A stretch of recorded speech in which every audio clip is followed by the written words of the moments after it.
धनवान सेठ अपनी पत्नी को घमंड से बोलता है, सुनो, इस शहर में मेरी इज्जत मेरे धन दौलत की वजह से है और लोग तुम्हें भी इज्जत मेरे नाम के पीछे देते हैं, तुम्हारी कोई अलग से पहचान नहीं है। पत्नी बोली, सुनो सेठ जी, घर की लक्ष्मी अगर चाहे तो 1 सेकंड में घर की इज्जत मिट्टी में मिला सकती है और चाहे तो आसमान तक पहुंचा सकती है। आपकी इज्जत मेरे हाथों में है। सेठ हंसकर बोला, तो फिर मौका आने पर दिखा देना। अब शाम को सेठ के घर एक महफिल जमी।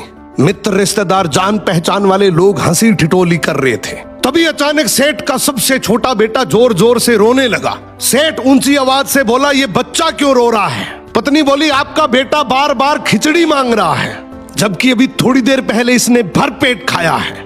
घर में बाकी लोगों का भी तो सोचना है, सब कुछ इसे ही कैसे दे दूं? ये सुनते ही महफिल में सन्नाटा छा गया। लोग आपस में बात करने लगे कि इतना बड़ा सेठ और घर में खिचड़ी का झगड़ा।